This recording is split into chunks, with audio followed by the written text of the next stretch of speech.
So can you tell us how does Gala games work? For example, what are nodes? I of course went to your website. I did a little bit of research. I tried that town game.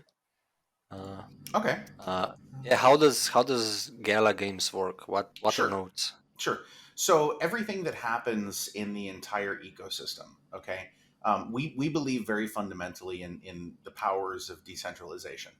Okay, with the acknowledgement that decentralization is a spectrum, and oftentimes when you're building something, you start more centralized to stand up services that work, and then you decentralize them over time.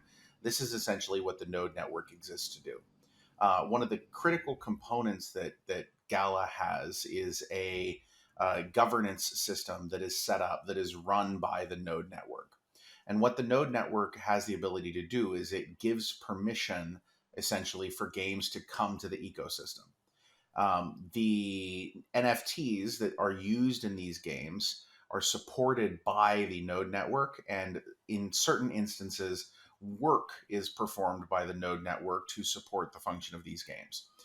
As Gala Chain rolls out, for example, these nodes are going to be confirming transactions and ordering transactions as they move through the ecosystem.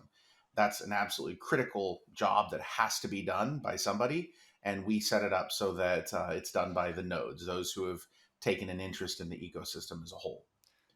Those are like master nodes, You could or think of them as master nodes. That's in the blockchain space, as you guys know. There's a lot of use and misuse of various types of terminology.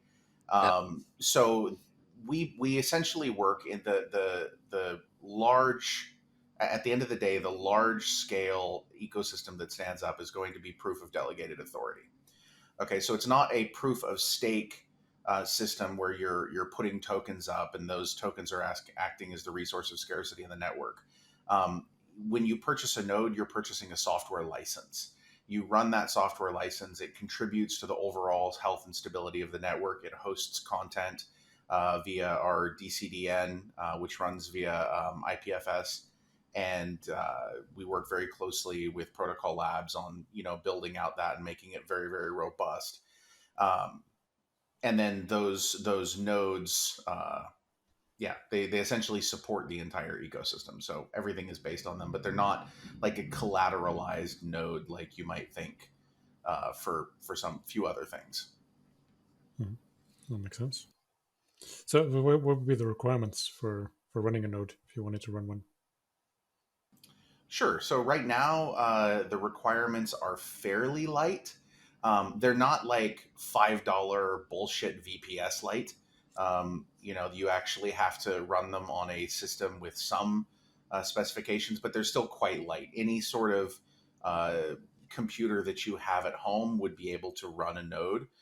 We feel that that's very important. That the health and stability of the ecosystem should not depend just on people who have massive, mining concerns.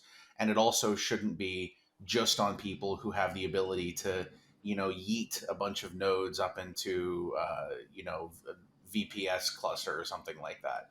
Mhm. We want to see the most broadly distributed network possible, geographically and, hardware wise.